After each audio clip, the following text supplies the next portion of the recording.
You doing it? I hit live. It created a new stream. Was there any info that you were supposed to put in? Yeah. So it's over there. There's a live stream of us going right now on top of this scheduled live stream that we already have. I got to delete that one and repost the repost the thing. Jesus Christ. How do you delete it? I don't know, same way you made it, probably. Upcoming. Edit. We got to get you set up in OBS. I don't trust Streamlabs with that. No.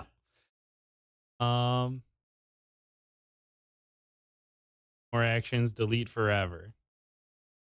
I put the correct one in the other chat. That's funny.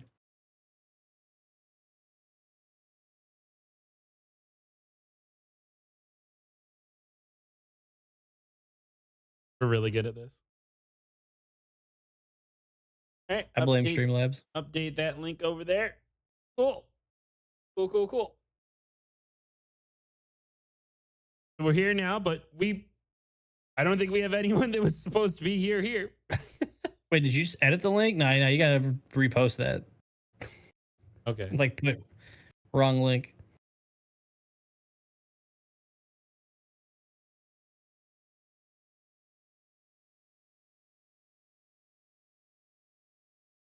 Did you put the time zone when you did? What? I was reading because Drifting got the time zones mixed up. I was wondering if you put the time zone or not. I was about to say. Really? Stuffed. Very true. Very accurate statement.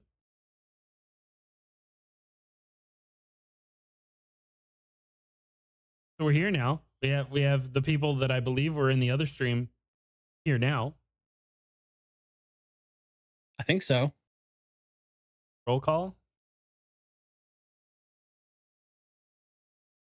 Here, present. I got to mute Parsec because I don't know if I can listen to Nickelback while we do this personally, but I thought you always just muted it anyways. Well, sometimes I have to turn it on because you're like, let's watch this video. So I don't know what we did last time. Or it might have been for like the draft or something. True. We got MSU, Adrenaline, Jacob here. What's going on? Been a while, guys. It's been a long off. It's been a while. Since when exactly? Draft? The draft. Speaking of the draft,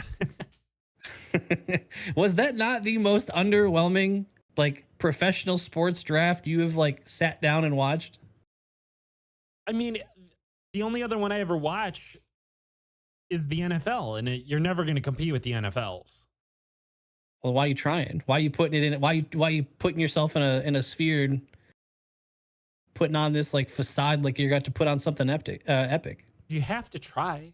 You're not going to win, but like you got to at least put the effort in, and maybe some year you strike gold and you've revolutionized the draft game for the viewers, and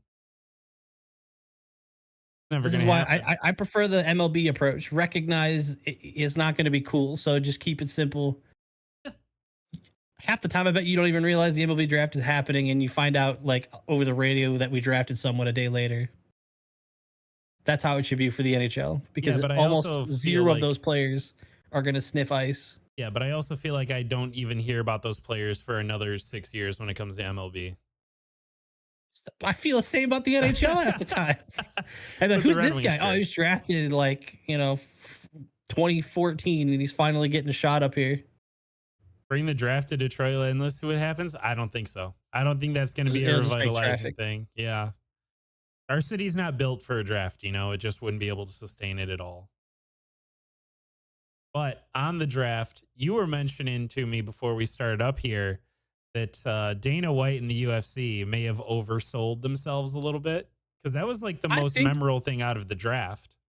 Yeah, I remember Dana White being like, I saw what the NHL did, and that's like child's play compared to what we're going to do. I saw what UFC did. It's not special. Like, they made it look cool, but it just looks like you like used the screen to simulate an arena, and then there were two screens to watch it on. I feel like you could have replicated this exact thing, only better, not at the Sphere, because people could have sat on all sides. Yeah, I Like, completely forgot about it. I think it was one of the more memorable moments from the NHL draft, which is kind of sad in the grand scheme of things that someone completely unrelated to your sport making fun of your venue decisions was the most memorable thing. Like I remember that, but I don't remember. That was really weird. I got a phone call and it was popping up on my computer. Do you know how many times it's done that? 0. It has never done that before. It's giving me an alert on my computer. That completely threw me off caught track. me off guard. I remember you trying to tell me I need to hook up my phone to my computer, and that's exactly why I thought I wasn't going to do that. Oh, it's too funny. But do you remember who the first pick was? Dude, I could not, like, you could offer me all the money in the world. I could not name a single player drafted in that draft. Not even the one on I your have screen? no clue. You can't even say that one. Huh? You can't even say the name that's on your screen right now that they got drafted. Was that who there. we picked? Yeah. Michael Brett. I ain't trying. But that reminded me when I saw the Sphere and I found it. I told you I was going to find it, and I did. There is this new like sports bar. I shouldn't even say it's new because I don't know if that's true, but I know that it has recently made the rounds, and it's basically. Oh, make sure I'm sending a yeah proper ad. It's basically a thing where you get to like, you essentially are sitting in a bar like you would, watching the game, ordering food, but it's this massive sphere-like screen Yep. that is putting you at like front row, essentially. Like, I put a link to like a tweet of it in the chat, and there's an example. It's extra special because we get to watch Michigan get scored on in this clip. But like, I feel like a phone clip doesn't do it justice. Like this looks like a full IMAX experience where it's like kind of coming around you. I would love to be able to. I would love to go to something like that to watch something. Even like that exact angle. If you had that that view that they give in hockey games now, like above the net and on a power play and stuff, and you got to watch like plays develop from there, almost like having the goalie vision of the ice, I'd be all about it. It's only a matter of time until like we are just like a moving camera like all over the ice in like every direction. And like that's just how you're following plays instead of like this stagnated turn and turn. It's gonna be this just thing that like hovers over the entire way, kind of like you see in the NFL, like between plays when they like hover it down behind the quarterback or they like pull it up to show their vision and then they cut it to the side angle again. Yeah, just show the other angle. Like, I don't know. I feel like we are at a. I feel like it is going to get to the point where the at-home experience, like, almost objectively destroys the in-person experience for the average game. Not for like not because you can't replicate it in an atmosphere at home. You just can't. As much as anyone could say, no, I'd rather watch it perfectly. I'll sit in the bathroom for a Game 7 overtime. Like it's just being in the building. You can't replicate it.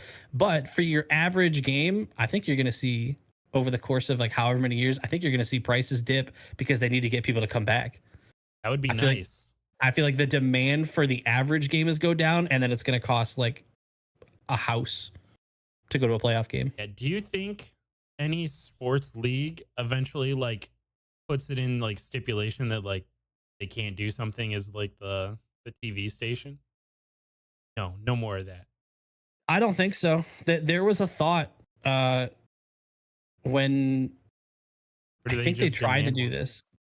They tried to do this like, so one of the first really big TV sports innovations was the scoreboard on the screen, and networks were especially against this. And so were like the football teams originally were against this because their assumption was that people would turn on the game, see the score, and be like, "Oh, my team's losing, I'm out." And they would want you to stay longer. But it turned out to be the opposite, as people were immediately able to pick up on oh no, this is a big deal, I need to sit and watch, instead of the game is just on, whatever, throw it on, walk away, or turn it off or whatever. So I don't know if it sounds like they were just worried. Doesn't seem like they actually had control. I would imagine that carries over to today where like there's no way. Like there's no way they could just be like, no, make it worse. So they come here. Yeah. Like I wonder if like in the long term, bigger picture, it would be easier on owners to have like a significantly better at home viewing experience so that they don't have to fight cities for, you know, funding for arenas, and like you don't have these, you know, silver domes get destroyed after maybe. so many years. Like all of these things just get outdated stuff. Like I wonder if they would just be able to create smaller, more expensive venues for themselves where they don't have to, you know, seat 20,000 people in a hockey arena, but instead you're just at, you know, a decent sized arena, but you're charging a couple thousand per seat for the people that can afford to be there. So they're still making crazy money off it, but they're also not fighting to have this massive building in the middle of a city. Yeah. Well, with the Red Wings draft, they took Michael Bransig Nygaard, a forward, 15th overall. You know, we were right there in the middle of the league. And I'm not going to pretend to know anything about him. I don't think you're going to pretend to know anything about him. We hope he works out. Just like with every other person who's going to watch this draft and say that this person's great, this person's terrible, this person's stretched. And then in 2 years, you'll make it on a TikTok reel of, oh man, I can't believe someone was hating on Lucas Raymond this hard. I don't want to be that. I don't want to be that positively. I don't want to be I think that it'd be kind of negatively. cool. Well, Josh, we might make it on to a JMO one soon. I don't know. I don't know if the evidence is all still out there. We'll see. But we're still not wrong. I'm just gonna say we're still not wrong. Yeah. I don't even really like when it comes to hockey. The only sport that's worth diving heavy into your thoughts on draft picks, I feel like, is for the NFL. Yeah, because they're supposed to have that immediate impact, and either they're going to succeed or fail. And you see the busts happen all the time, and they have so many players trying to enter the league with only like so many spots. Yeah, it's. But like, even if you're right, even if I told you without a shadow of a doubt, this dude's going to be great, it's going to be in 5 years. Like, it's going to be a few before he gets a shot. And then even then, it's going to take a year or two before he's like a true impact. So even like your typical best case scenario is half a decade before they matter. Yeah, pretty true. But looking at our overall draft through the year, it was 5 forwards, 2 defensemen, and a goalie. So that feels pretty standard. Maybe weighted a little bit to the forwards, but it doesn't like tell you that there's like one glaring issue in our farm system. It's not like you picked 1 forward and 6 defensemen, you know? Yeah. So I think Steve kept a balanced route through that. But I mean, we kind of captioned this ourselves on our show sheet here is underwhelming draft. Everything about it to us was just kind of mid, and we'll see what Nygaard becomes in 2 years in Grand Rapids. Well, I know we were originally kind of hoping we might move picks as well, but yeah, I think we've officially run out of the whole, maybe not completely, but we are past the Yzerman has a massive war chest that he could use to buy something. And now we just have a bunch of young guys that if you want to look at that way, you could almost say that you have like maybe you're building a war chest of young dudes to trade for later, but yeah, proven pieces rather than question marks. Fair. That's if Yzerman still has the job to use it later. We'll talk about that later. I would like to just look at the chat real quick to recap what we were talking about during that section. MSU knows who the 2nd overall pick is because they were from MSU. Yeah, I think they were a defenseman. Like it was a surprising pick. Like I think they were supposed to go top 10, but they went number 2. Hell yeah, go green. Did we sign Sider yet? No, Noah. I was really hoping we'd be able to have that little tidbit going into this watch. Let me ask you, if you could only sign one of them, which would you sign? Oh, why would you do this to me? It's got to be Sider. I think I would pick Sider. I think if you asked me that before last season, I agree. Yeah. I think after watching last season, I think one of them has a higher chance of being the impact guy. Yeah, that like not just the impact, I should say one of them after, if you only look at last season, which is cherry picking, But if you only look at last season, I think Raymond is the one that has the higher chance of being a star between the two. Not saying they can't both, but Yeah. if you made me pick one and I'm looking at last season, Raymond. If I'm looking at like the rookie seasons from each, I'm picking Sider. So recency bias, if I'm gonna sign one for sure and worry about the other, I'm happy with where I'm at. I think it's tougher to find a cornerstone defenseman because what I always find myself doing is asking, like, who's the best defenseman in the NHL right now? And like, you have a couple different directions that you can go. Like, you can say Hedman if you're thinking like size and general versatility. If you're thinking just offense, you're probably picking Cale Makar. If you're looking like shut down defenseman, you kind of think Roman Yossi.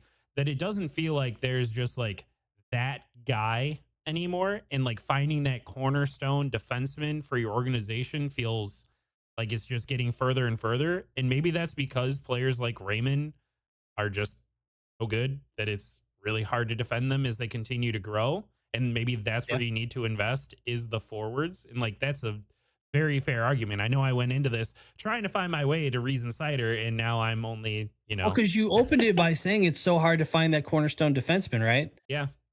And so if you're telling me you know for sure that Siderman is the cornerstone defenseman, well, then I'm with you. But you saying how rare it is just kind of adds on to there's a higher likelihood Raymond's going to be the star and Sider's just going to be a solid defenseman. Yeah. I'm just saying, all I'm saying is I love Sider. I'm excited, but I do remember how I felt when we first got to Kaiser. And it has rumblings of similarities of like, oh, this dude could grow into a stud. Hey. And he kind of flatlined. Hey. Kaiser gave a lot to this organization. Oh, I loved Kaiser. Yeah. But I wanted him longer than we should have kept him. I got to watch him. I went to the UP last weekend, and on Friday night, they had a Upers versus Red Wings alumni game at Northern Michigan University's arena. And I had also, first things first, Red Wings alumni team didn't advertise anything. Northern didn't advertise anything. Like, it was impossible to find anything. We were driving by a random hotel in downtown Marquette, and it just said, "Welcome Detroit Red Wings." And I'm like, why are the Red Wings here? Is this like some craft hockeyville thing that like they never changed? Because I know they shouldn't be here right now. Like, preseason isn't for like weeks, like training camp isn't even this week. Why would they be here? So I had to like try to Google it, and you find like articles from 2 months ago and 6 months ago mentioning this thing. No mentioning of players. You had no idea what you're getting into. I didn't know if I was going to go see like Dallas Drake be the biggest star of the game, but I showed up and it was like Danny DeKaiser, Mickey Redmond was out there, and Ryan Kessler. Never played for the Wings, but he was there playing for the Red Wings alumni team because like maybe he was like a professional tryout one year or something. Yeah, he got in the building one time with the right credentials. The system. I actually that makes me. I want to ask you a question. Would you say I needed to do a preface question to make sure that my follow up is even going to hit? Is Lidstrom in his prime as good at defense as Connor McDavid in prime is good at offense or good at his position? Is Lidstrom as good at, not saying which is the better, whatever, but is Lidstrom as good at his job, prime, as Connor McDavid at his job? Yes. Okay. Now I'm asking you, you're starting a team right now. Which are you taking? Taking Connor. I feel like I need no further points. He's also a center, I'm glad we got Raymond. He's also a center. I don't know. But I'm glad we got Raymond. Pick the equivalent wing. Who's the best wing to ever play? Like, are you saying like winger or Red Wing? That's a good question. Yeah. Like, hold on. That's a fair question. Winger, like left or right wing? Ovi? Yeah, probably. Are you putting Ovi on your team?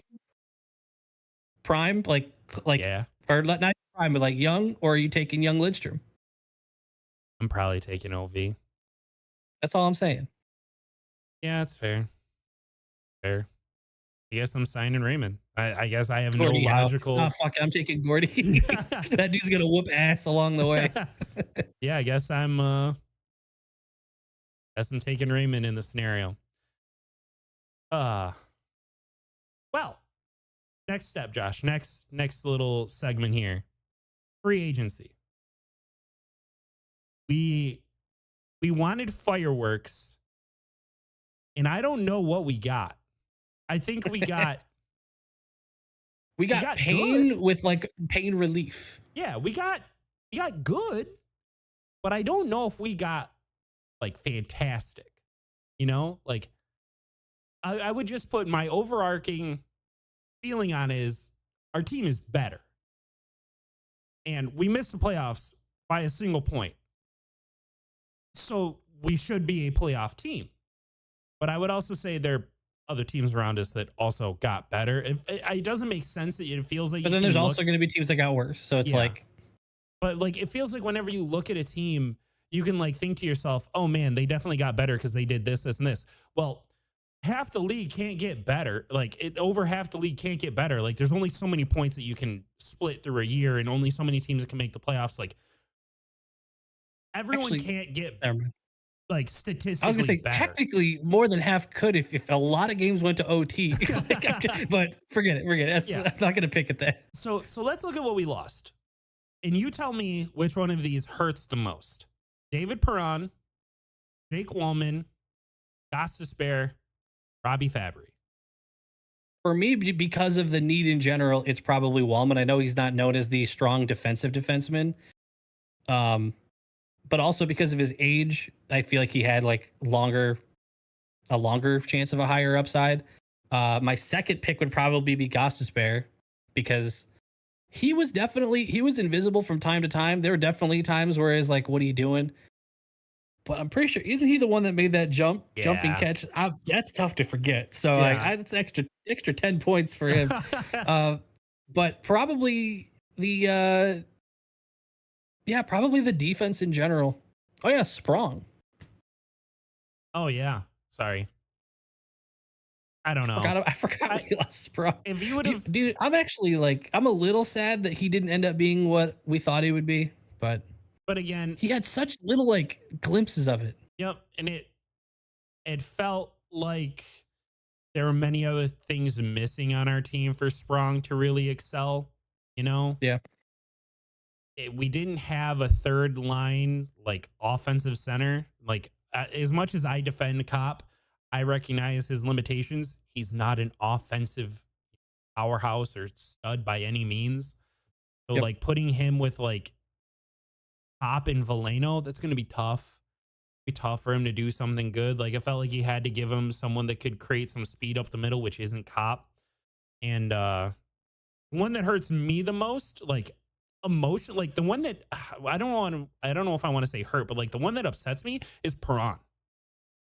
Like I already started not like I'm sad we don't have him. Is it because he went to the Senators? It's because he went to the Senators, and what he said afterwards. He brought up that he wanted to be in Ottawa because of what happened like 2 seasons ago. He's like, yeah, when we went in there and they beat us up, I knew that this is where I wanted to be.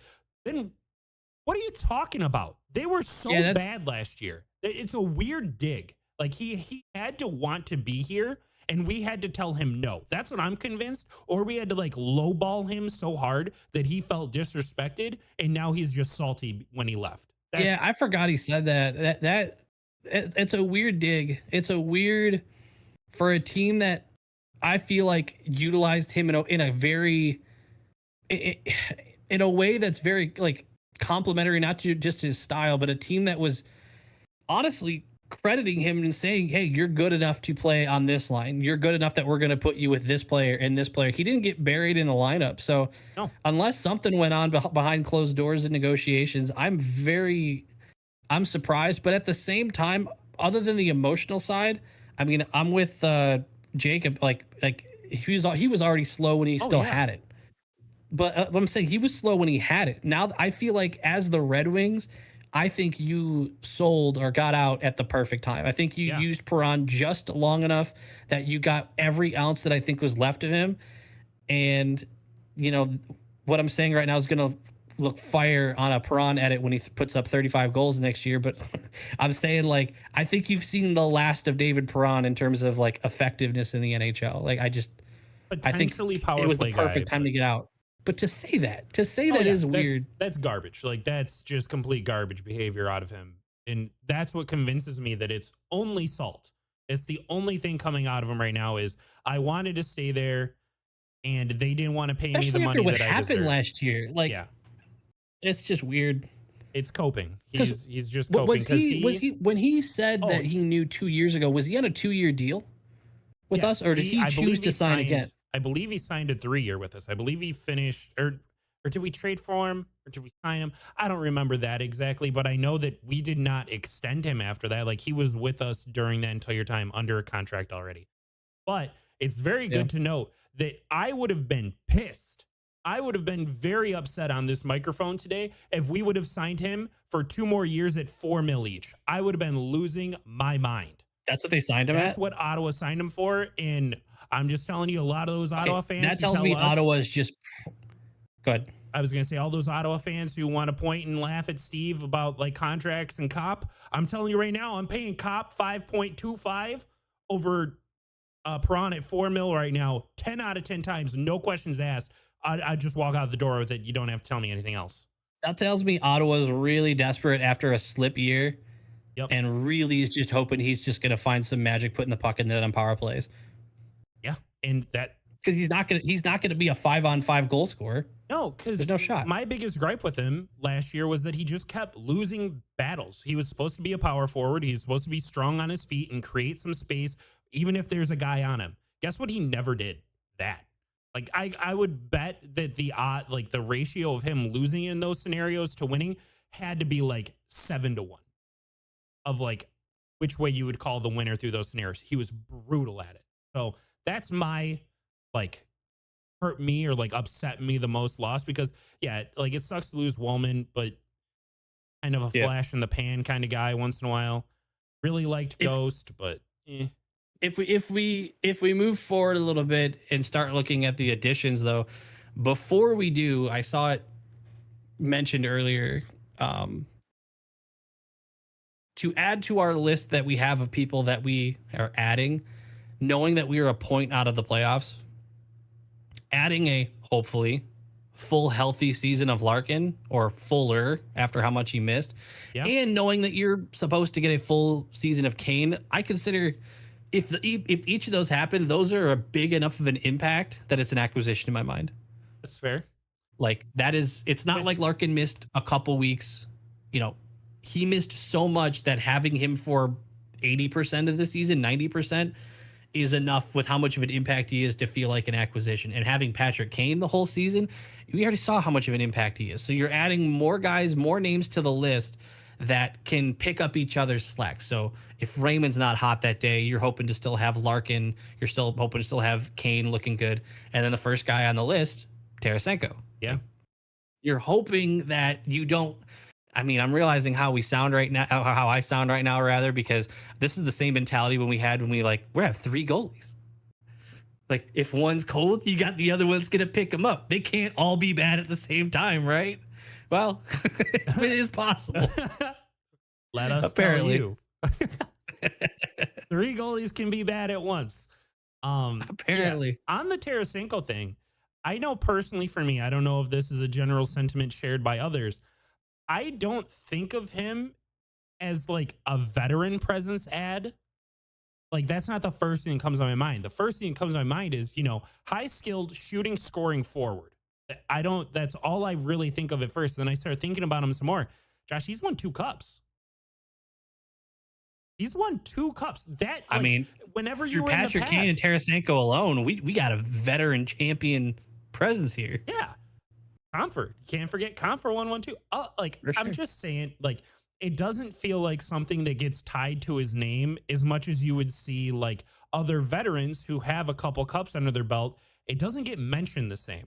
And I don't know if that's just a me thing or if it's like a general sentiment a lot of other people share, but I really like that. I mean, we could talk about, how much we enjoy watching him play and like he was scary against us when he was on Ottawa and everything, but he gets traded to the Panthers at the end of that season, and he goes off and he wins a cup. And last year the Panthers lost in the finals. This year they win it, and I think he had some level of influence on that. I don't remember all of his cup stats or anything like that, but I don't know. I really, really like that ad, especially for under Yeah, I $5 think million per Noah's. year.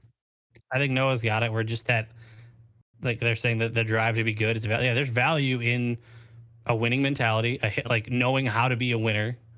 Like it feels like it's easy to forget that because it's easy to think of things as like a video game when you're watching from our angle, where they're just pieces with overalls and they'll either do good or they won't. But like, yeah, there's value in a player. If two players are exactly identical and one won 2 cups and the other hasn't, but they skill wise alone, when you just measure them, they're the same. I'm taking the guy who has been in that situation, whether it be elimination games. That's going to help later in the season when we're potentially fighting for a playoff spot. That could help it if we sneak in and we're playing a tough team in the first round. That's an investment. And just to talk about his character a little more, or experience, he was on the biggest comeback of a single NHL season ever, where I believe at the New Year mark, the Blues were the last team in the league. They were in statistically last place. And I know a big part of that's bringing in Jordan Binnington, but like Tarasenko's on the team. They went back and they won the cup. So he can dig up. Next player I want to talk about. This one stirred a lot of weird emotions across the fan base because no one can really tell if this is good or bad. Probably just mid, and we're probably just going to be okay with it. Is Cam Talbot, goalie, who is going to put us again in the three-headed monster, but he's going to be better than Reimer. I think that's important to note. Going to be better than Reimer, but being put in the mix with Lyon and Husso, all fighting for that starting spot. And Cam Talbot statistically has been better than both of these goalies, I believe, the last 2 or 3 seasons. He's a little older. I believe let me actually get this number right here. I don't want to just be making stuff up, you know? But will he duck under shots? He's 37 years old, and we signed him to a 2-year deal. He's old. It doesn't move any needle for me. I feel like almost identical about our goalie situation as I did last year. Yeah. Like but actually I probably feel worse because now I've got experience knowing, oh, just because you have 3 of something doesn't mean one's bound to be good. So, but like having him knowing like the last 2 seasons, what's happened to Husso with injuries. Yeah, it's probably really good that we got an NHL caliber goalie instead of a question mark. I hope for the best. All right. Up next, Gustafsson. Nutsack is. Sorry, go ahead. Up next is Gustafsson. $2 million by 2 years. Defenseman coming from the New York Rangers, 32 years old. This is where I'm talking about. Like, it just feels like you're adding NHL caliber talent, which can't be that bad. Like, it's not like I see this signing and I'm like, oh my God, what are we doing? But nothing to get excited about. He's a defensive defenseman.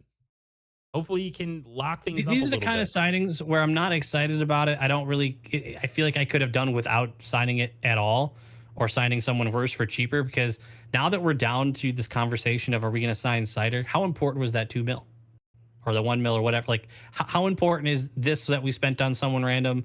Like, I don't know. I feel like with how close we are on the cap, knowing we haven't signed Seider yet, I hope Steve is pretty confident in the number that he went into this with, because he spent on a lot of meh when we didn't have a lot to spend. He didn't leave himself very much negotiating room. So I'm nervous. I'm nervous. And just again, I don't think we got to dive into these 2 players like at all, but Tyler Mott and Joe Snively. Tyler Mott went to Michigan. I believe he grew up in like the Metro Detroit area. Really cool that, you know, we're bringing the boys back home, but this feels like we're signing Cleary and like Maltby. Like we're bringing these guys back. All right, I feel like we had a lull in the video right there talking about, okay, that's really cool. We signed these guys other than Tarasenko. Let's talk about who we kept. Patrick Kane is back. We were nervous. I was nervous. If you would have made me put odds, I would have said like 65-35 he leaves. I thought that he would be like, okay, that was cool. Glad I got to play for my childhood favorite team.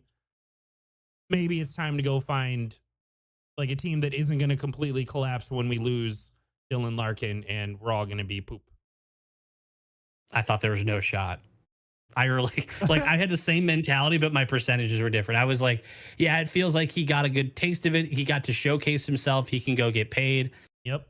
I feel like he did everything he needed to showcase himself enough to get a big like a big 1 year or 2 year from somewhere. So it was very surprising to me that he came back at 4. Yeah, and so early. So early in the process. I don't think he technically went to free agency. I believe he was so still there was like there was an interest in rights. staying. I think maybe he wants to play. He could be a legacy guy. He could be a guy that's got all the money he wants, and he wants to do something cool. You know what I mean? Like, look at Sidney Crosby. I just saw a TikTok meme where it was like I saw this TikTok of like his agent. It's like a fake skit. He's like, bro, like Sid, like you could be get you like 15 mil right now, 8.7. He's like, it's not the same as you 8.7. He's like, I don't think you understand. You could be making 15, 16. He's like 8.7. Like some hockey players are weird, dude. Like, you know what? I like Sidney Crosby more and more each and every single day. Won't lie. Ever since 2009, every single day that guy's grown on me. Yeah, so keeping Kane, massive move. Huge. Love it. Biggest thing of the offseason for us, for sure. Yeah. Spending $825K on Bergen before we've secured Seider is worrisome. Just knowing how close we are. It's still like 8.6 open. Like Seider, I don't think is taking the 8.6 in space. I bet. I don't know. I don't know. I don't know what Steve's doing. I wish you would have just spent money on our 2 guys, locked them up. You're right, and then fill in, and then worry about everything after. But then paying Larkin, Seider, and Raymond in such a short span, you had to know that was gonna be expensive. Who did you mention in there? Raymond? News broke yesterday. Yeah, here for 8 years. We wanted this. This is the deal. Like us as fans were like, I'm gonna be 40. I'm going to be 40 when we're done with it. Like that, when it first said that and I applied, because that's what I was doing in my 20s, but man, I'm going to be in my 30s when this is done. It's gotten weird. I don't like it. I don't like this one bit. Really good point. But like, as fans, this is what we wanted. I remember in the video we made last summer, we were like 8x8. Would you sign it? We're like, yeah, absolutely. This is 8x8, and they left a tip so he could like, I don't know, put a down payment on a new house dinner. That's it. That's the team dinner that you're gonna have to pay everybody for because you signed a contract. There you go. And it still leaves open Seider. It's gonna happen. I am so confident. I would put my full FanDuel bank that he gets signed. I know that's not saying much. Yes. I know you don't keep shit in there. So I wish I shared your confidence. I feel confident if you asked me what I feel like is 100% certain is that if we sign him, we're gonna like the deal. Oh yeah. So, but that's why I'm scared. Because I'm not one of those people who keep track of who's got what agent. But I feel like whenever in this situation, someone's like, oh, this is the agent that got someone like $50 billion and for some crazy thing. And I'm like, oh, so we're screwed. Like, I don't know. I don't know who his agent is or whatever, but I've heard that compared all the time where they mentioned who they're connected with. I'm a little nervous that there's not going to be a meeting. You don't know his agent? Not meeting, but You don't know his agent? I probably, the whole reason I'm bringing it, I feel like I've heard it said, but I don't remember now. Claude Lemieux. Yeah, so we're fucked. Yeah. Like, it's over. He's like, listen, the Avs are sick, bro. You need. Have you been to Colorado? I'm to Colorado. Yeah, I have heard that. I forgot about that. I think like I could really see a scenario, and I wouldn't be shocked if this ends up being something we have to decide: are we going to match someone? No, that's not happening. Not. It would have I happened also by don't want now. it to happen. It would I have also happened by don't now. want it to Like, happen. everyone else is already so far out of money, it's not happening. We have So then why don't we have a deal? the 6th most money. You know what? Actually, Columbus, Anaheim, Calgary, San Jose, and Utah. Dude, you want me to hate Utah even more? You offer sheet tighter than Why do you hate I Utah? their entire marketing. So boring. Oh my god. The So jerseys. dramatic. The jerseys. Dude, it's a placeholder. It's a beer league jersey. Yeah, and people hated on the women's league one for doing it for the first season too, and now it's I did better. not. Like it'll be fine. Didn't say you. I said people. Yep. So I'm holding a higher standard to. But it's the same scenario. It's not like a relocated expansion team where they were told a year ahead of time. Like, every team would have had to have marketed themselves that well then, with the league just starting up. No, I understand that. You're joining the established league in the NHL, and it's not difficult to design and make a jersey that could be deemed more than a beer league jersey in just a matter of months. Don't give me that. With you saying how long this offseason feels, you're telling me that if I told you that your only job, Josh, I would pay you $50,000. That's not the question, though. Create the jersey and just make Of course I could. better than that one. Would you do it? Of course I could. There you go. But that's not I feel like the first time they put something out, they want it to be the thing that's going to last.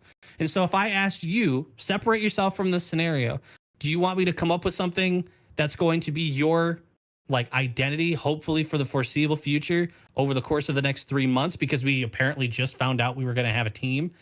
Like, it's not like they had the full long year thing where they had a long time to work on this. Get out of here with your sound reasoning. I'm not hearing it. I don't like them. I don't want. Hey, I got the next thing. You saying 3 months is even generous, by the way, because they have to make shit. They have to physically make and produce and put things out. They have to trademark shit. There is a long process for a temporary thing. Bruh, give me a beer league one and unveil some cool shit next year. And you know what you did? You know what you do by doing that?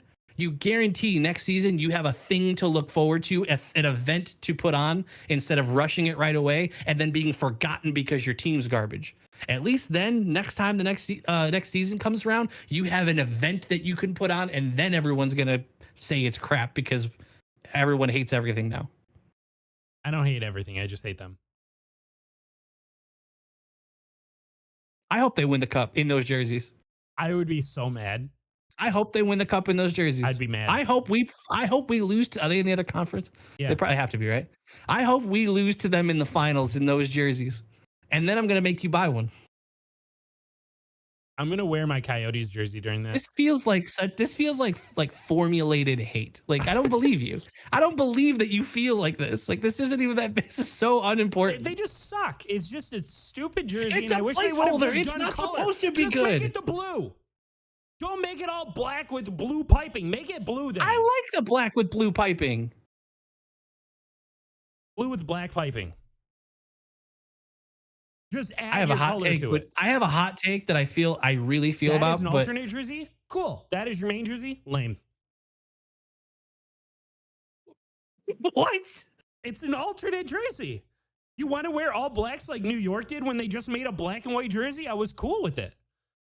If New York wore their black and white jerseys every night, I would be like, this is super boring. They're already the most boring team to watch play hockey, and I know everyone says it's the Hurricanes. It's not. It's the Islanders. Go try to watch the Islanders play. If they wore those every night, I'd never be able to watch them. This is manufactured. This is rage bait. You know what else we need to manufacture? Some lines. This dude, if I was a Zoomer, I would tell everybody Billy's crashing out right now. A little bit. Not very mindful. Not Demure. Did you hear the Arizona? Remember the Arizona GM or owner or whatever had the chance to come back and he's like, nah, I'm good. Remember, like that was the thing. We're like, X amount of years they could get the Arizona brand back and bring a team back if they had like an arena or something. And then they've already backed out. They're like, nah, we're good. He like promised that it would happen, and then they said, okay, cool, meet these expectations. Then he was like, never mind then. Wait, I'm going to be held accountable for this? No, absolutely not. I still have that jersey, and I'm very happy to have it. It's one of the greatest jerseys of all time. Which one? Coyotes. Cena jerseys. Overrated jersey. It's a cool jersey, but it's an We're overrated gonna get into jersey. this again, huh? It's nostalgia. You know what we need to manufacture, Josh? Some lines. Some lines. Oh, Some projected lines. So. I went in last season when we had to project lines, and I felt good. I felt confident. I was like, this is what would work. This is what these guys got to see. The Coyotes. The Coyote. There's something there. We'll figure it out. I miss you. Go ahead. I felt really good. I felt confident. I felt like I had an evaluation on these guys, and I was like, this is what's going to work best. These guys are going to complement one another super well. And then we got into the season, and as you and I painfully know because of how much we had to talk about it, did we ever go a game back to back with the same lineup?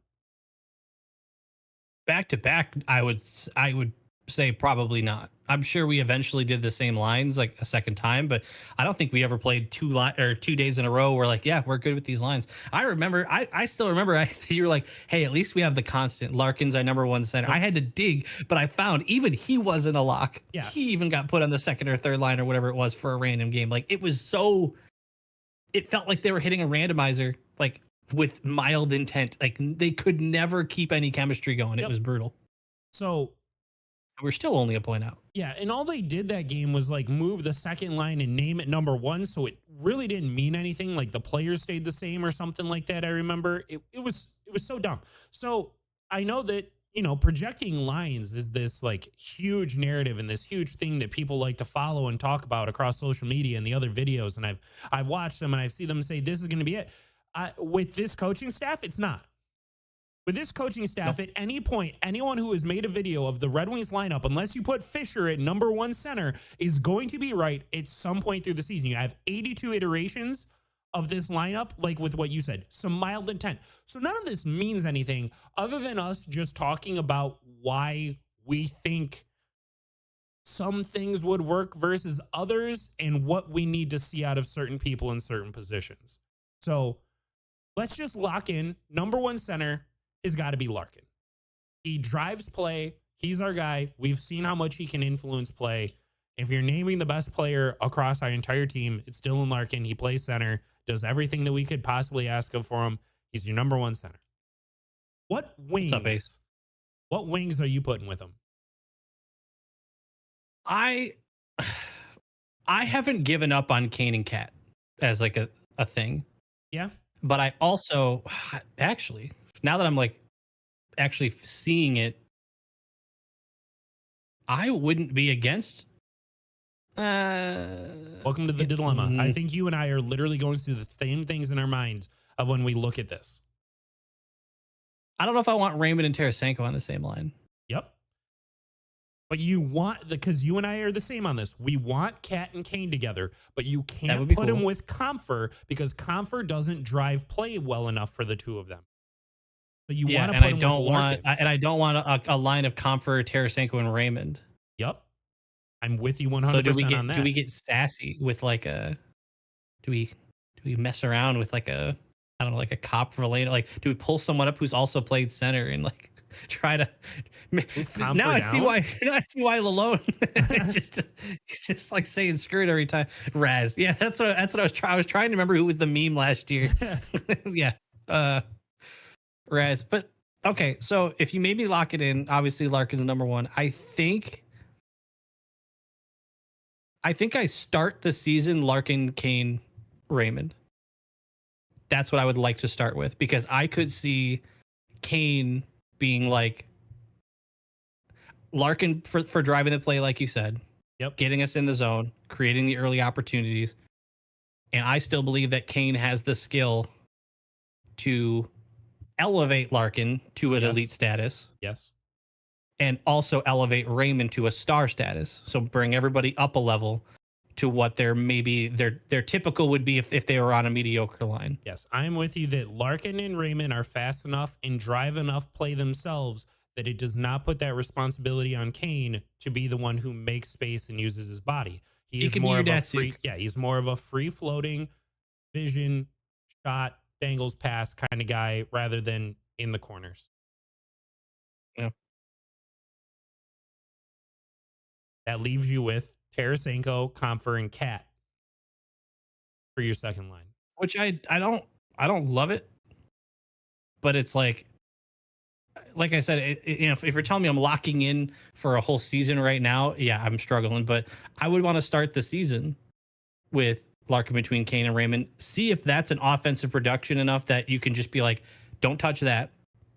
Like, because if you could just catch lightning in a bottle on a line, then you can just be like, all right, don't touch it. We'll figure everything else out with what remains.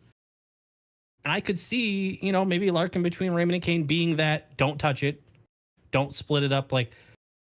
Because they were, if you remember, this You is guys how I got to know. figure it out in line 2. This is how I'm just saying, this is how I know we're getting old. I'm about to bring up 2008.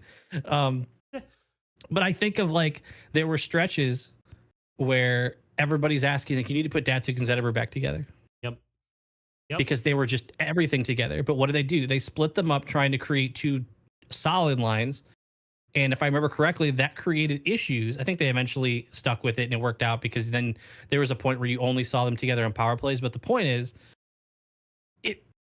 you could, in theory, throw all that on one, just have a line that can put the puck in, have a scary one, and see if, it's not like we're talking about garbage names here. Like, you're looking at people who could put together and compete to be a line 2. Like, we're not asking anybody to go out there and compete to be the line 1 here, establish the line 1 and compete for line 2 and let it fall into place. Yeah. So everything after that, yeah, I'm with you that it feels like there's a lot of opportunity for something to work, and nothing on paper is screaming that it's going to do that to me. Because the way I feel about it is I don't want Cat and Raymond together. I don't want to see that. It just feels like it's a little small. Maybe that's some old boomer talk coming out of me, but it feels like it's just not ideal. It's not my number one choice of what I want with Larkin. I also don't want to see Tarasenko, Comfer, Kane, because I think it runs into similar issues of who's the one driving play there. I don't want to see. Do you think Cop could? No, I think better than Comfort. No, Comfer is better offensively than Cop. Even at just zone entry, you think? Yes. I don't remember enough to. I'm banking on you there. I don't really remember. I'm not saying he's excellent, but I think that is. I've gotten them the first year. I got them mixed up so often when I was trying to remember who was doing what. Yeah. Out there, I could separate, but when I'm trying to remember who I was happy with and who I wasn't, I would get their names flipped all the time. Yeah, Cop is very much not an offensive guy. I don't really trust him unless he's trying to play a net front kind of presence role. But we also still need him defensively so much. But the dilemma with me is not wanting certain pairs of people on the top line, which then puts Tarasenko, Larkin, and Kane on the top line, and then it moves Cat, Comfer, Raymond, and I don't love that. It just doesn't feel like there's any combination of those 6 that just scream, this is it. And I'm with you that I'm ready to sacrifice the second line and tell them, figure it out then. Yeah, build chemistry, figure out how to play together. Because if you can find your scoring line, I just don't want to be shuffling everything. Let's upgrade. Last year, our for sure was almost always Larkin's line 1. Let's grow and say we have a line 1 that we know we like, and then we can play musical chairs with everything after it. But can we establish a line 1 this year, please? So I see some hype for our third line. I think I went a little different. Than the norm. Different to you before we just re-signed Berggren? I was going to say Berggren was going to be signed. I didn't think he was going anywhere. I don't think, unless you would just put in Snively. I was just curious. I was curious if you had another replacement or another person you put there. I'm keeping it to current NHL roster players. I'm not putting in Soderblom. I'm not putting in Casper saying they're going to jump these guys and make it in. Would I love for them to do so? 100%. That'd be ideal. Would I love Soderblom to jump over Tyler Mott in our lineup? Sure. But what I have learned over these last 2 seasons with Derek Lalonde is if he's NHL contract, he's NHL player. That's just it. Doesn't matter what's happening behind those guys. It's what's going to happen. Like these guys What's are the ones your playing. what's your line 3 on night 1, you think? Raz, Top, and Veleno. I think we saw some flashes out of Veleno last year that you could see him being on a third line winger. Take away the defensive responsibilities, the place where he's weakest. I don't think his faceoffs got that much better. But if you put him with, two bigger bodied guys in Raz and Cop, maybe they can be more of your corner diggers, and Veleno can be the more opportunistic guy who can drive some play, can drive some space when he's not on a top 2 line. I think when you put him News against Drifter, I think I was with you a year ago. My hype for Bergeron has definitely faded. It's not gone, but I definitely I thought, and I blame Billy. He got me extra hyped. Oh up, yeah, but I'll let you know right now. I feel like I lost a little bit of my my optimism for Bergeron. Johnny Burgers could recapture me in a week, and he could be a line 2 player. If I saw the right stuff from him in the first 2 weeks of playing, I could honestly be on this mic telling you right now, Tarasenko is the third line scorer for us now. Congratulations. And for those of you curious, I see Ace asking, that leaves Fisher centering Bergeron and Mott. Yep. Line 4. And this is what scares me a little bit in this, is that I think the two that I would swap out interchangeably down here is Bergeron and Veleno. And I think whichever one gets put on that fourth line is sent there to suffer statistically. I say that fourth line looks tough. Yeah, it doesn't look like it's going to excel. It's not because of like your combination. I think our offensive skill falls off pretty heavily. And it doesn't even feel like it's a good defensive lineup either. It's not like a it doesn't even feel like who you're going to put out there for shorthanded opportunity. It doesn't feel like man, I miss the old days, man. I remember like the Draper, Maltby, McCarty. It's like, all right, you want our line 4? Go, have fun with that. Yeah. Good luck. It's not going to be fun for you. You might score, but it's going to hurt. This line 4, I could be being influenced by the fact that I know so little about Mott that I'm just assuming he's a nothing. But like, I would say he is a more offensive. I want to call him like Fisher. That doesn't feel fair. He's nothing special. He might surprise you here or there and be like, oh wow, that was pretty slick. But like, I think ultimately he's going to be more sound defensively than offensively. Like, he's going to have if energy. anything, my optimistic self is going to say, even if I'm right that this fourth line seems like it's going to be kind of dog. I mean, I guess that opens up more of a, the door's a little less heavy for someone from the Griffins to step up and get opportunities. It's less of a there's just nowhere to put them type of feeling. So if they do end up sucking on that fourth line, you're probably going to see some opportunity. Yeah, I'm with you, News. Like, I can think of a couple goals where he scored where I've actually thought to myself, okay, there's a sign of, scoring talent, like a little dash of in there, but it's definitely not his bread and butter. He is a defensive minded presence for sure, which is why I'm saying whoever you put with him and Fisher, they're going to suffer offensively statistically. So you make your choice on whether you believe that's Veleno or Bergeron. Whoever shows up better at training camp, whoever shows up better day to day is probably going to be the one that gets put on the third line, and it's going to be continued to just feed opportunities to them to prove that they should be the one over the other. And Mott could even play center if Mott's better at faceoffs than Fisher. Like Veleno could play center down there. Like bottom of our list is just kind of nose. But what do you think about defense? Yeah, I was gonna say let's talk about defense. People are gonna hate it. I think people are really gonna hate what I have to say. I very much. I'm looking at it. I already hate it, but I don't think you're wrong. It doesn't mean I have to like it. Yep. As much as this is more of a prediction from me than an evaluation and what should happen. Hit us with all 6. Snyder Sherratt, Edmondson Petrie, Mata Gustafson. I hate our defense. It's not a you thing. I don't think there's combinations that I like here. I think I actively like 2 of our defensemen, and I'm okay with 2 of our defensemen. No, I like 2 of our defensemen. I I'm okay with one. I'm hesitant on one, and two, I just have nothing for. All right. I like Sider and Edvidson. Yep. Mata, it depends what day of the week it is, but I can like him. Sherratt, I know he's gonna. I'm done defending him. I'm out. I'm off that train. I'm kind of just like. I feel like he's helpful in some scenarios. He does use his size in front of the net, but generally speaking, I think he's just a slightly better Petrie.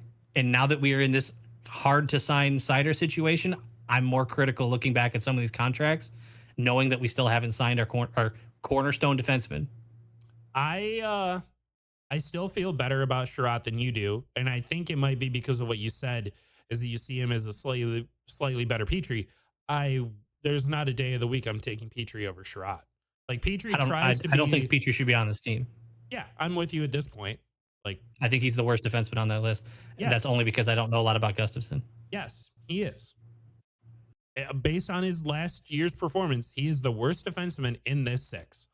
And the only reason I have him on the second line is because you and I cannot possibly understand what's happening behind closed doors with Derek Lalonde and his decision making. That Justin Hall, you put Hall in over Petrie right now, I think it's an upgrade. I would just objectively say we're better now. Is Hall that much better? No. Is it better? Yes. Just like signing Talbot. Is it that much better? No. Is it better? Yeah. Did we lose Hall? What? No, he's still no. We're still paying him. He's our like second highest paid defenseman without the Sider signing, and he's just not playing. And you have him over for so this is a prediction, not what I want. This is your prediction. If you were doing this, you'd swap him for Petrie? Oh yeah, 100%. Okay, but maybe okay. I feel a little better now. I was going to say streamed for this 70 games last year.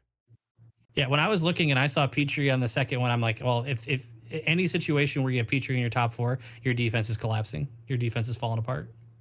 I'd rather have Hall in there. Yeah, but for whatever reason, Petrie makes the cut over him. Yep, does not agree with us whatsoever. I don't understand. We'll talk about it. It's not even like you could point to like a bunch of analysis to like the statistics say he's terrible. The eye test says he's terrible. Top four. Just what he's going to be. He's going to play more games than he should. What should have been like a 41-41 split between those two last year, I'm pretty sure Petrie played like 74. It's just Hall needs a dad who plays baseball. Give Hall time? No, Noah. He had a full season of getting paid, and he never, in my opinion, got a fair chance over Petrie to prove that he should be out there. At least like playing NHL games. We went through what? Like a 1 in 15 slump or something ridiculous, right? What was that losing streak? It was like 0-11. It was like, wasn't it like the week we lost Larkin to or something like that? Yeah, Larkin definitely was not there for all. But how you put out the same defenseman every game when you have Hall, maybe it was hurt. Maybe there was a phantom injury that we just never got the report on for Justin Hall because it happened during the season and he healed during the season, so they never had to announce it at the end of the season. That's the only justification, is that Justin Hall That's what it was. It was the priority. It was when the priority sponsorship kicked in. Yeah. That's when I was like, something happened that like triggered. I can't remember. That's what it was. It was the damn sponsorship. I believe in that.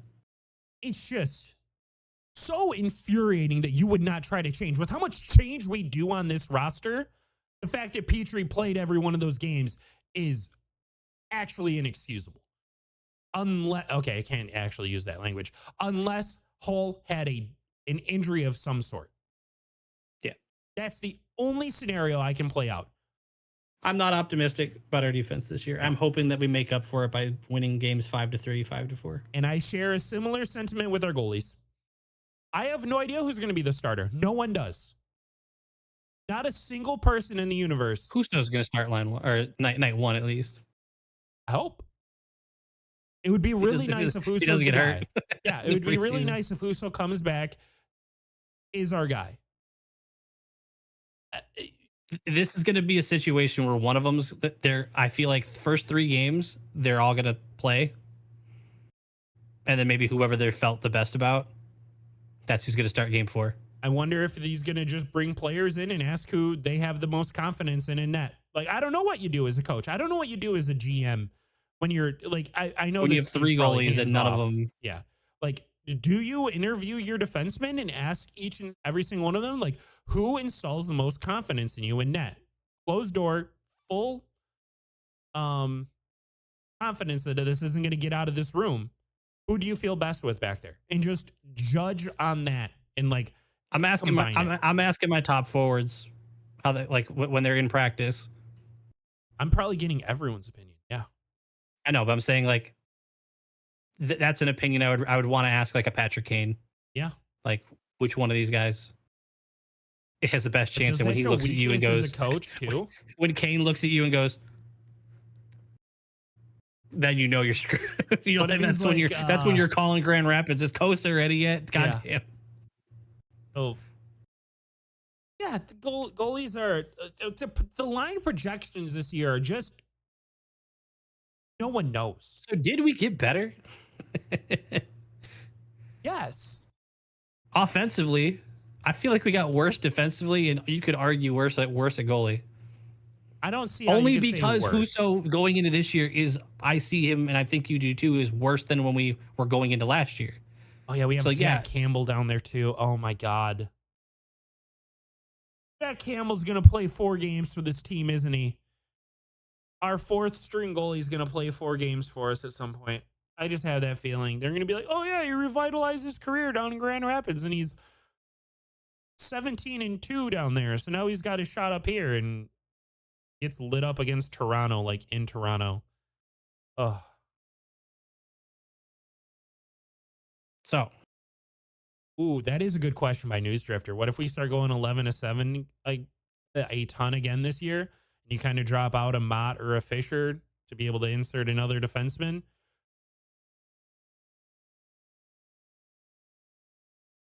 I don't see it happening. Like I feel like his value of Hall is already so low that I can't see him doing I it. feel like he would just spend time sitting on the bench. Yeah. Like if the value from Lalonde's opinion was there in Hall, we would have seen Hall more last season. I don't know what's going to change unless Lalonde is able to go into this offseason, reflect on his decisions and say that I need to do something different. And this is one of them. Maybe that is the reflection, is like, I have to create more standard lines for my guys to build chemistry. I have to be able to bring in like another defenseman when things aren't working. Cause like he's new to this. He's not some like 2-time Stanley Cup champion winning coach. He's going to make mistakes. He might be a little arrogant with some things. And maybe this is like that offseason to sit back and reflect and be like, oh, maybe I do need to do things different. Or he sits back and thinks to himself, oh man, we were within 1 point with this roster. Everything I was doing was right. I don't know. That's completely on him as a human. So speaking of him, I want to ask you, is this Lalonde's make or break season? Without a doubt, this is Derek Lalonde's make or break first 2 months. So that was going to be my follow-up. I assumed you would say yes. Could you see this be a situation where Yzerman goes, this has to go well, or I'll find someone who can mid-season? So you think he could get fired in the first few months if it's not looking good? My hot take for the entire season, Lalonde gets fired and we make the playoffs. Wasn't that a stat like last year or something? Yeah, where like 6 out of the 12 teams in the playoffs had a fired coach that year. Granted, a lot of them had a much better roster on paper and had the disappointing starts. Like we don't have like a roster on paper that you're like, oh man, this has to make it. No, we're just at a point in our build where you say, oh, it has to happen. I'm with you, News. I hope they fire him on Christmas. I have no idea who the replacement would be. Like, I know that's always the question, is like, well, who would you replace him with? I didn't know we were going to sign him in the first place. He came out of nowhere, grab another guy from nowhere. Like, I don't know. There are qualified guys. We grab another coach that got fired somewhere else. Yeah. You know what it's going to be? It would end up being someone else that Yzerman worked with in the last like 8 years. Sure. Like, as long as or it's one different. of the is Verbeek still around? Is he's sticking the it? GM of the Ducks now. Okay, I was gonna say, I feel like it's gonna be a promote within situation. Fedorov?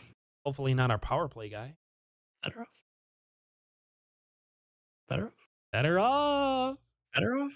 I'm just saying, if you want to just put an injection of like hype in the city, You say that you no, you just put Fedorov and Steve Yzerman sitting next to each other at a podium for that press conference, and the hype will immediately come back. Yeah. I get hype every time they show like our development. I see Dan Cleary taping up a stick. I see Kirk Maltby talking to someone. I see Draper working with someone.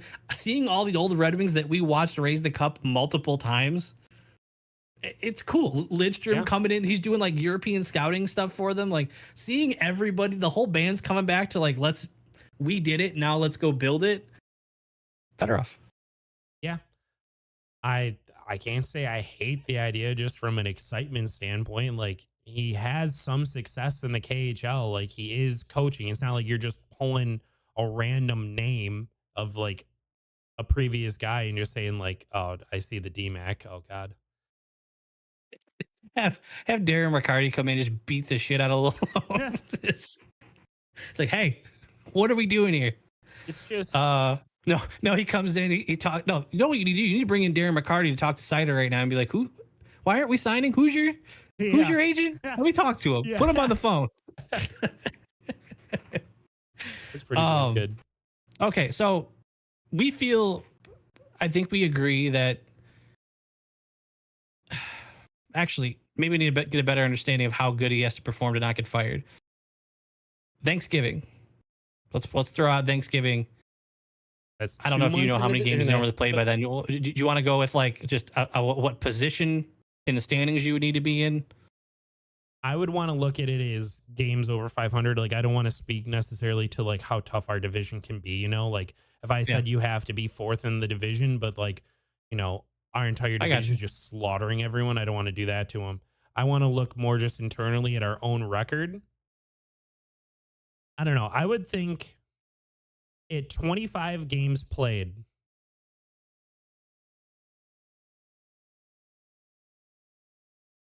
if you are under 10 wins with 25 games played, fired. If you're 9-16, fired. Yeah. I feel like that's an easy like you're down there, but like for sure. I wouldn't say that we were far off from that at some other point last season. This is what I'm talking about. Like the heat's up. Like this thing would be done. I think the lowest I would go, or like the most ones I would go, but still want some heat on it, I guess would be 12. I think if you're fighting 500 again, how you lose, how you win matters through these as well. Yeah, but I don't want to get into like if Larkin like dislocates something in the first week, like of course that's going to play a role in how much you want to blame Malone. So let's just assume it's no more than a typical, your top players maybe miss a game here and there for rest or whatever, but let's assume nothing drastic happens on the roster. 10-15 or 9-16 would be my hit the button. Okay. And then assuming we're just in the playoff race, let's say we meet that goal, but by the end of the year, we're just in the playoff race. Let's just say it gets to the point where he's not going to get fired. If you miss the playoffs by any degree, is he gone? Yes. Okay. So this is easy mode. Let's crank it up.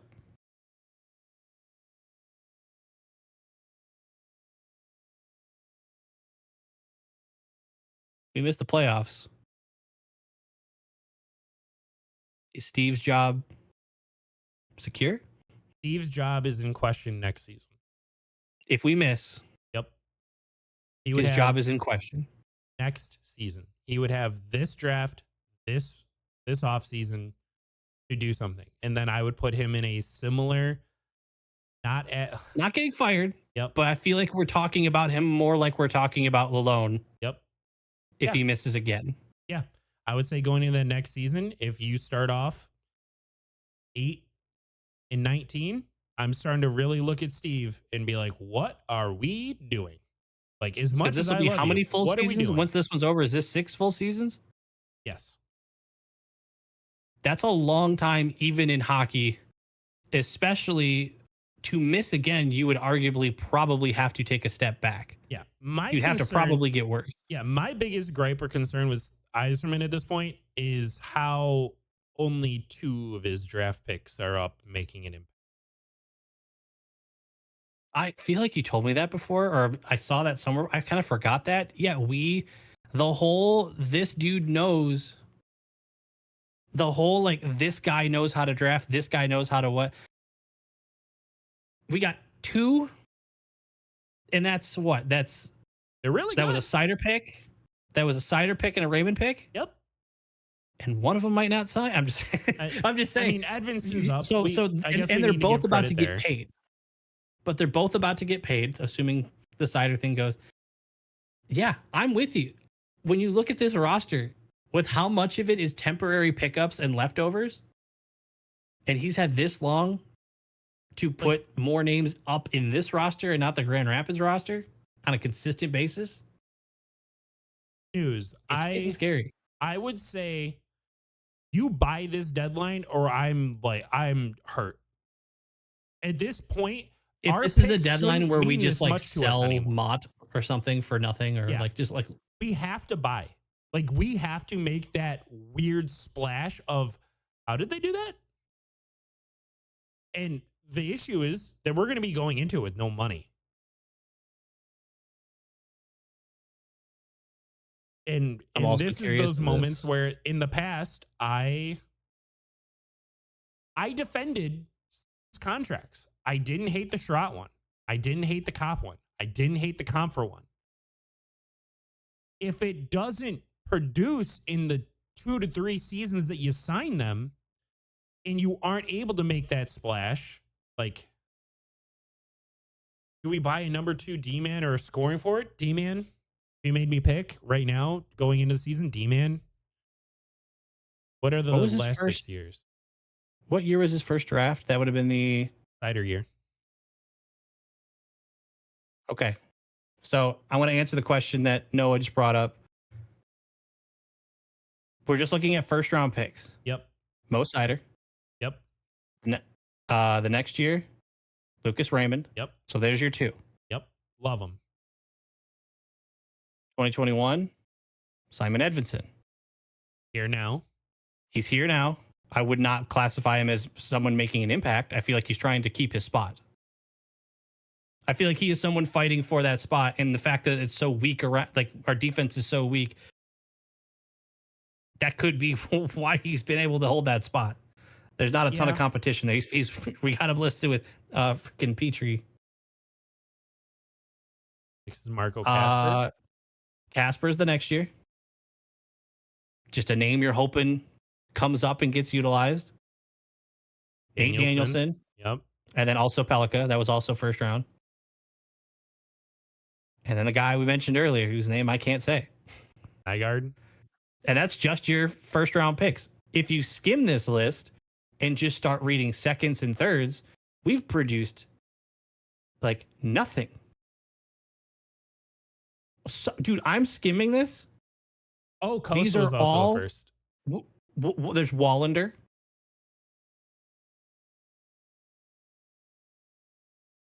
I recognize a couple from like the preseason like tournament they've done, like Red Savage and stuff. But like in terms of actually getting used, now this is a graveyard.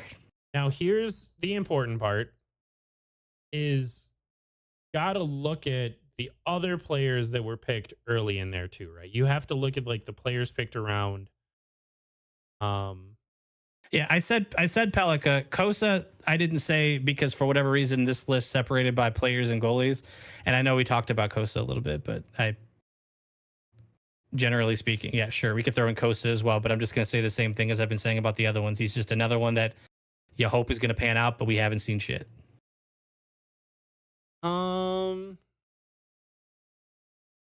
Yeah, Ace, I feel like we are discussing it at this point while taking that into consideration, though.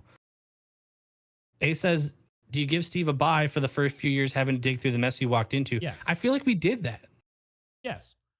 This is what I'm saying. Like the pressure this season, 0 on Steve for me. Like Steve is not getting fired this year. It's pressure in the sense that if he fails, I was gonna say it.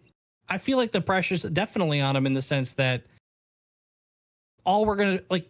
I mean, I guess you could say he doesn't care what the media says, but like people are gonna. It's gonna be talked about because it's gonna be true.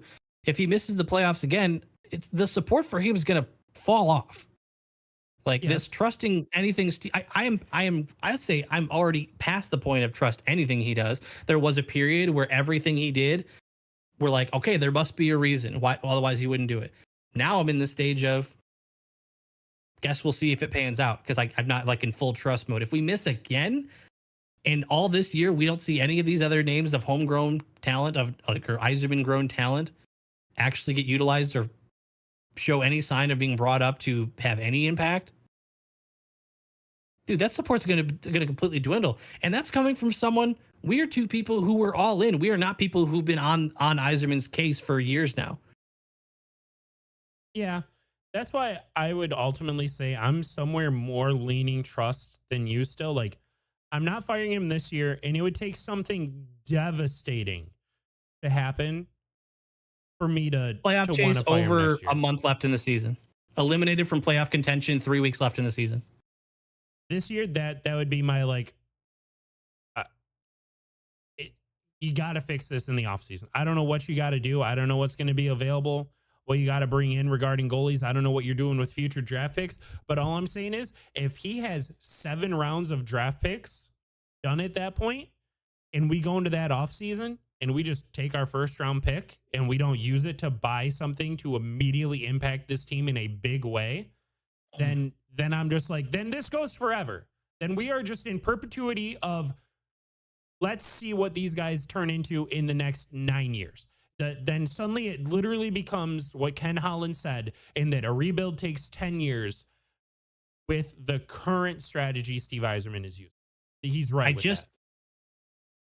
I feel like right now we are right where we were when Ken was going to leave. Like not left, but when we were in the mid 20 teens and we're that team just grasping onto what we have left. We're just barely missing the playoffs. Like we're not getting good draft picks because we're finishing a few places out. We're right in that spot, but hopefully trajecting upward, right? Yeah. I feel like if we go from last year missing by an overtime, missing by a moment, a literal moment, to 3 weeks left in the season and we're done, without there being if that's with a fairly healthy season and nothing crazy happened where one of our top 2-3 stars missed a large portion, I don't know how I could stay optimistic at that point. At that point, there's nothing pointing at me to believe that, all right, that was tough, but in the off season, this person's going to come up. I feel like this should be better than it was last year. Yes. And I don't know. I feel like maybe you're a little more optimistic than me, or just forgiving than me on Yzerman in this scenario. Then, because like I'm only speaking for that specific situation of, if it came down to we missed in the last week again, the last couple days, yeah, I don't know how I'd still feel pretty bummed. But if you're telling me we get eliminated and it's not even that close, like we're done watching meaningful hockey with almost a month left in the season, dude, that feels like more than just the process isn't there yet. That feels like we fell backwards and something went wrong. Yes. I am now just jumping back into the, like, you need to see the strategy of draft picks change. If this is why I'm saying, if we don't start spending, if we don't spend at this deadline, what are we doing? Like, genuinely, wholeheartedly, I need to know, is it an 8-year plan? Because if it's an 8-year plan, I'll sit back and I'll just say, okay, I'm done investing, waking moments of my life every day wondering what's happening with this team. I'll do that, and I'll check back in 2 years, and I'll be like, oh, hey, look at that. It's Danielson on our third line. That's cool to finally see. Maybe we make the playoffs. That's what I would do as a fan. I feel like I'd want to feel that now. I like if you're telling me. But here's the important thing: that we this can't is what I because they're not good enough. That's concerning. And if you're telling me we can't because we don't have the roster spot, that's annoying. I'm only comparing it to the other players picked in that draft and why we're not like seeing these guys come up. 1, 2, 3, 4, 5, 6 guys from Danielson's draft that played in the NHL. 2 of them only played 1 game, and the other guys are in scenarios similar to what Raymond and Sider were put in as to why they were playing. It was we need you. Like we like there is just a place for you to come in here and thrive because we don't have NHL caliber talent. We're talking about Sabres, Blackhawks, Ducks, and Blue Jackets right now. Like they had complete opportunity. The year before that, yeah, it's many more players, but like 1, 2, 3, 5, 6, 7, 8, 9 of them played more than 10 games. And that's from Marco Kasper's draft. And again, most of these teams you look at are kind of desperate for NHL caliber talent, except for the Boston Bruins and Devils. Like those two, I would say, are up there with like a player that had a lot. So like it's very slim pickings to find those guys who have impacts in the first 2, possibly even 3 years. So I don't want to hold that standard of like these guys need to be up here and doing it. My standard then changes in that you've done this for 6 or 7 years. You can no longer continue to pick people who are going to impact this team in 5 years. You need people who are going to impact it in the next 2. So that means that your draft picks should not be picked anymore. You have your war chest. You have your talent from your first round picks. Use them to get this team competing now. And then when someone like Marco Kasper, when Danielson come up, they get into a situation, into a culture of winning, and they compete then. I'm willing to give Steve that time period to do that over the next 2 years. But if I don't see that investment into getting better immediately, and I'm still seeing the move on to the future, that's when I'm really turning up the heat and I'm saying these draft picks don't mean that much to us anymore.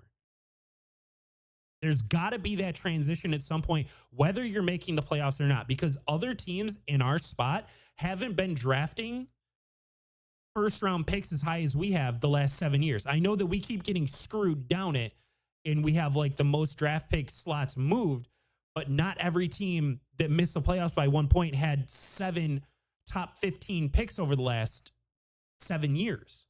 You're competing with teams who have been making the playoffs and then spending those first round picks elsewhere to get better at that moment. And we're struggling against those teams because we just aren't investing into the same level talent right away. What the Caps have done versus what the Red Wings have done, very different. I mean, that's all fair. And I think it's going to come down to, I think my patience for Yzerman will fade. It will definitely fade if we sell and miss. If we get to the trade deadline, I think that's my bar. I think if we get to the trade deadline and we are so bad that he has to just be like, yeah, we'll sell. Like, yeah, ship off Kane, sell whatever, expiring whatever, and then we're just riding it to see what happens for the rest of the season and we miss. That feels like a completely wasted opportunity. I feel like Kane has extended us a situation here where had we not signed Tarasenko, I would have been like, I feel like we're not trying this year. I feel like that, other than finding a way to get Kane to come back, depending on whatever those reasons would have been, Senko is like the only acquisition that feels like we're trying to do something this year. Do you see another addition that says, yeah, we're trying, like this is for a playoff, this is like attempting to actually hit the playoffs? I would call the Talbot one a little bit of that, in the sense that does that one not feel more like just filling a spot? A little bit, but if it was more of the filling the spot, I think Jack Campbell would be the one in the cycle. Because we put Jack Campbell down in the AHL and we also got a Cam Talbot, I think it was a financially safe, like you didn't invest a ton into it, decision to be made to put in an NHL caliber goalie. I think the only reason I disagree is because Yzerman has a history of just saying F it and just keep bringing in more goalies. I feel like that position in particular. But if he didn't do that, it feels like it's something he would have done anyway. And if he did not do that last year, we are not making a watch the last game of the year, watch every last second of a Capitals game. I mean, yeah, it worked out. I'm not, but still, I don't see that move. Okay, if so you're telling me if you remove Tarasenko from that, you look at those additions and you still feel like he made moves with the intent to get to be better this year and not. I feel like Tarasenko. I feel like that's why I'm Talbot saying being it's a second on our minor. list makes it. I guess I guess I don't know. Like I would argue Gustafson is the same kind of sentiment of like it is an upgrade. To the degree that it is minimal, but it is. Is it something to say this was his big move? No. If it stood there by itself, is it great? Hell no. But the big decision was there. The big move was there to get Tarasenko. And you kind of fill in with Putty all the other cracks that you think are going to show. He's our Putty. I hope so. It's one of those things where it feels more and more like Yzerman. It's like it's all of his. Well, we'll make it when we make it kind of mentality. And I feel like a lot of people are going to get tired of waiting. Let me pitch this to you. What if we sell someone like Mott again this year, like we did with Kostin, but it's to open up the avenue for someone like Soderblom? Are you happier? Is that a good move? Yeah, I would. If you told me Yzerman said, "Meh, never mind," I cut Mott, I bought him out, and now Danielson or Casper or anyone is gonna slide in. I feel immediately better that some of my guys are gonna get. So it's not NHL just. time. I just want to make it very clear that it's a sentiment between us that it's not if you sell, it's a failure. There's much more that goes into why are you selling and such. There's selling and then there's cleaning. I feel like there's selling as in like you have value that you would want. I guess when I say sell, if I'd be sad if we sold something I would want in the playoffs. Yes, but like technically, last year we did sell Kostin, and people said, "Oh man, the Red Wings just sold." Yeah, we also went on a didn't we like what was that? I can't remember when exactly like the 1 in 15 or whatever thing happened. I feel like it was for the trade deadline. Yeah, so I feel like at that point it was kind of feeling like that hope had fallen a bit, but yeah. But I remember last year there was like the sentiment of do you buy, do you sell? You have cap space, yada yada yada, and we sold, and people were like, "Well, Red Wings are selling," and you're like, "Well, hold on." In a technical sense, sure. In the grand scheme more like of a things, not buying. Really. Yeah, it's more like I'd be more annoyed that we didn't buy rather than that we sold a cheap. I like your term of commodity. Clean. I'm going to call it cleaning instead of selling. Yeah. Just getting rid of some stuff that's not really important. We could pick up a 6 that could. Yep. Someone needs it for someone needs a warm body on their 4th line. We're not using them. Whatever. So now, due to us doing this live, comes a new fun opportunity for us, Josh. Rather than just posting in the Discord something that we're thinking about and asking a question, I believe there's a decent sized delay here. So I'm just going to open it up first, and then I'll fill it in with some other fluff here. But guys, it is open discussion from you guys. So whatever topic you want to bring to the floor for discussion, please put it in the comments. If it flies by and it, instigates some really good conversation, we'll take it. If we miss your comment and it gets lost in other conversation, it's nothing personal. It's just, this is what you get for doing it live. There's no like donating button. Actually, there is a donating button. Why should I say that? You want to donate, you get your thing. I found a button. But open discussion to you guys now. Whatever you would like to bring to the table, please do. And we'll get it 30 as soon as we seconds see it. to throw it out there. Is it 30 seconds, you think, for a delay? I don't know. Oh, wait. I just know we've already gone over much longer than we expected. So if there's like a topic you want touched on, toss it out there if you like. Otherwise, Danielson needs to be top line in the AHL, and you will see him at the end of the year. I like thinking that, but that it also kind of tells you that something on the team isn't going to click well enough with the roster that we have that he has to come up. I want to see him earn it and get up there and be like a 4th line center. Maybe that means like, Fisher just isn't it.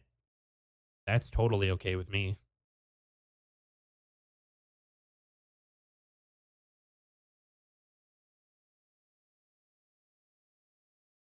Bergeron gets 40 points in the NHL. Said 40. That's like 15 goals, 25 assists for a 3rd, 4th line player. Dude, I'm not sure he'll have 40 games in the NHL. I really want it to be true. He got 28 in 67 games a couple years ago. He got 6 in 12 last year. With the stats last year, it doesn't feel How many games did you play last year? 12. He got 6 points. Half point per game player. I don't think Eiserman likes him or Lalone, someone. Yeah. Something I just feel like he isn't gets there. very short opportunities, and if he doesn't absolutely shine, they're like right back down you go. Yeah. So that's why when you say 40 points this year, I don't even think he's going to play 40 games. I don't know about the 40 games. I bet he would get more than that. Maybe I'm just saying that with a hopeful heart, man. I don't know. Yeah, it sounds like if he played, if you're telling me he played 12 last year. I would have said that last year too. Yeah, you got to factor in what happened. Who gets the call up this year out of prospects? So the chance arises. Who would you want to see? Want to see? I could wave a wand and one of them is NHL ready. I'm between Casper and Danielson. That's exactly where I am too. If you made me or pick, you know what? Actually, if you're telling me if I'm guaranteeing NHL ready and they'll all be equal, Soderblom for the size because I think he could do some wicked stuff with that size too. So I'm somewhere between those three. Yep, which is crazy that I wouldn't pick a defenseman without better defenses. Yeah. Yeah, that is a little interesting, huh? Like Wallander coming up and being like a real presence. I know a lot of people have said Johansson. I'm not going to sit here and spew stuff on like a team that I don't watch or prospects I don't actually watch, which is what it feels like a lot of people do. So if you made me choose one, I'm probably picking Danielson just off what I know of like being more of like a high powered offensive player than Casper. Casper, I feel like would be like my super safe. It sounds like we are so ready to accept that defense and goalie are just going to be bad that we just want the offense to just score more goals than the other team can. Maybe Kosa then. Maybe if you wave the hand and you put one NHL like good talent player in there, probably Kosa. I changed my vote. Yeah, Kosa. I changed it. Kosa. Kosa's the pick. Say less. Clear said Mazur got bigger. I feel like we just jumped down the rabbit hole of like, this guy's supposed to be good. This guy's supposed to be. They all can't. They're all supposed to be good, man. That's why they got drafted. They got drafted in the NHL because they're all supposed to be good at some point. I want it. Like, I want to believe that Mazur can do it. Casper is better offensively than you think. You've watched film. You know what? If that's true news, then you have swayed my opinion. This is all I can go on. This is all anyone I feel like can go on with anyone because like no one has time. I can say no one. Many people don't have time to invest in the AHL, the NHL, and the juniors to have like these really good opinions and great takes on everyone. If that were true, you wouldn't have NHL scouts, AHL scouts. Like you would just have scout. Every team would just have, this guy knows who's good. Oh, we did not talk power play. We just kind of talked lines, Ace. An eventual 50-point forward. Cool. That's fine with me. That's a second, third line player. What did those scouts say about Bergen? I said Bergen's going to be great. And so now we've learned. This is why we don't talk about these players anymore. I'm going to blame Lalone. It was not the player's fault. Davey likes Danielson's game more. Sad Zadina noises, yes. So like that's the other thing. It's like I barely even want to talk about these prospects. Not even just because we don't watch them directly, partially that, but because I don't like it just doesn't feel like the setting where they're gonna get opportunity. Like it really feels like this. It feels like this, you know, Eisman just wants to sign NHL caliber filler and is not. I mean, I understand you don't want to put a bunch of youngins in there to get their asses kicked. Like that's not going to help them develop. But it also just it feels like there's a balance. I don't see that balance. MSU, I feel like you're a very unique individual in that you have to have like 3 devices on you. What? MSU is AI. Stop it. And I feel like you just have 3 devices on you at any time to track like 7 different sports team on each one. Like each phone is already like dual split screening so many different sports for you to watch. You are not the norm. Are they so high on MBN? I wasn't that impressed, to be honest. No idea. They like what they saw. They're all 17, 18-year-old kids. You don't know. I believe even Steve has said something like that. You really just don't know. You watch, you get to know the player, get to know them as a person. This is why it's not even as important of how well you draft. I was gonna bring this up earlier, but honestly, I wanted to just move on. So like I didn't want to stay on the topic too long, but I don't think it like that's why I don't really want to compare. Like, well, look at everybody else in the draft; they didn't really develop either. Like, I think part of it is your development, your ability to develop, your ability to take the same quality player as another team and make that yours better than theirs. Yeah. If you're only banking on taking players that were destined to be fantastic, then you're not developing your players. If you take a player who wasn't destined to be fantastic, who was only destined to be solid, and you develop him into a superstar, that's going to be a team that can withstand their consistency and they can stay good. But like, if all you're doing is buying literal lottery tickets, and then like, oh well, that dude he was going to be good no matter what, then maybe you're not that good. Maybe you're not that good at developing players. Yeah. Yeah. Hard to disagree. Is there any other subject anyone would like to chime in with before we hit this end button? Open floor for suggestions. ESPN FCU. That's funny. Yeah, it's a good point to bring up the different size in the ice rinks. Check that.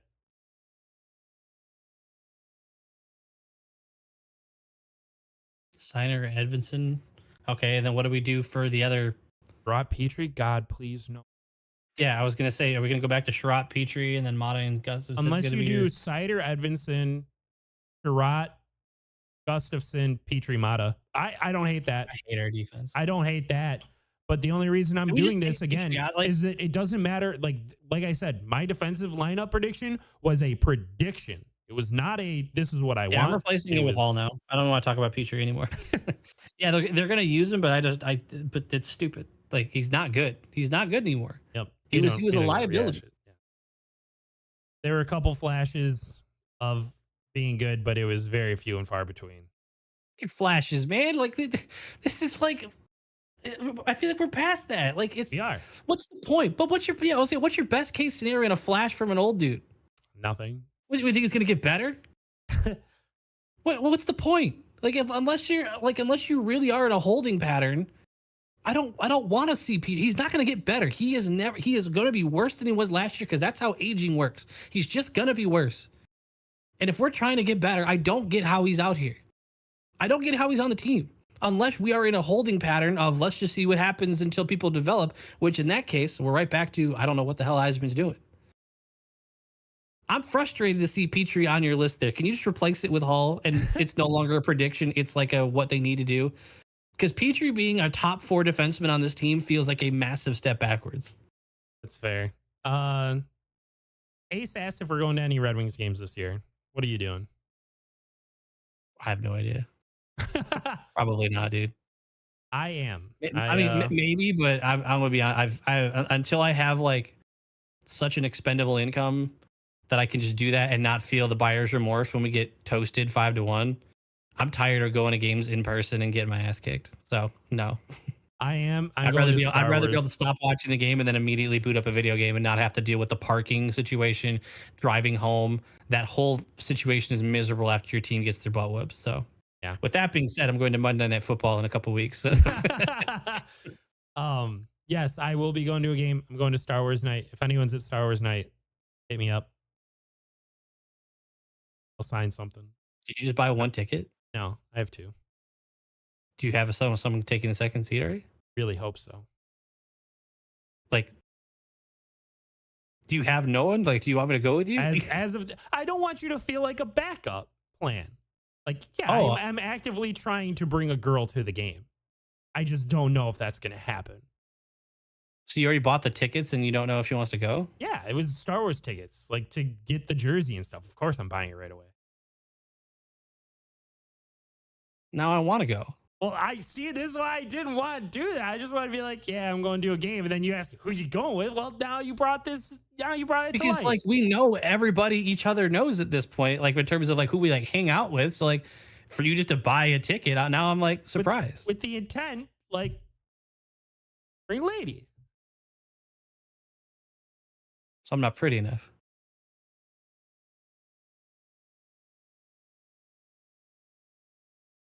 Who do you go to WWE events with? You don't like WWE. I don't want to hear it. You're not going to travel with me to another state to go to a show. It's not the same. Hold on, Adrenaline's calling you out. Wait, I'll go for free. Adrenaline's got it. Exactly. I'll sell you the ticket. I feel like that's fair. My whole reason, I didn't say I don't like going. I literally said my whole reason was I don't like paying and then regretting it by the second period. All right. And I also don't want to drive. So if I can just go and I can ride with you, I'm down. Star Wars night it is. Guys, if you guys see us at Star Wars night, make sure you stop us. It'll be a blast. Sign your Star Wars jersey. Yeah. But only if we're both there. Because like who wants one of our signatures? You gotta I'll put the D and he'll put the B. That's how we sign it. That'd be kind of cool. That's actually a fun concept. Yeah. That we sign We'll have colored Sharpies. DB. Yeah. It You depends guys on what have we're to bring the drawing on. colored Sharpies. We're not walking around with those. I would say it depends on what we're writing it on, though. Like if it's a Red Wings jersey, obviously you guys are going to want us to sign your authentic Red Wings jersey. So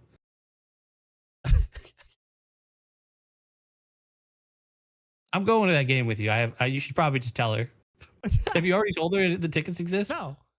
Oh, well, this is easy. I don't want to lock myself into that yet. It's so early. Perfect. Let's lock this down. If she doesn't know the tickets, I don't feel bad. Now I'm just taking this. I'll pay for parking, which is a lot, by the way. Parking is like $70. Like I went to a preseason game, it was like $70 or $80. All right. All right. Well, we'll see you guys at Star Wars night. That'll be the next time we're live. Live at the game. Yep. Get ourselves kicked out. Pretty sure you can't do that thing. Real quick, I did see Ace's question. Biggest surprise trade this offseason, any team? Trade, nothing's coming to mind. I think it is wild that Steven Stamkos is on the Predators, though. That's just... Oh, it's Han. It's Han Solo and Chewie.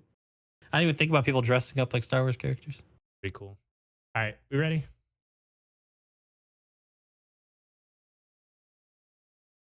Yeah. All right. Well, thank you guys. I feel like he's going to still ask this girl to go to the game, and I'm going to let you guys know next time. That's kind of disappointing.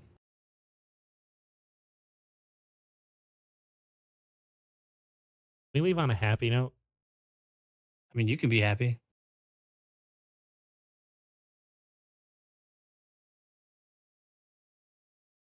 I'm with you, Noah.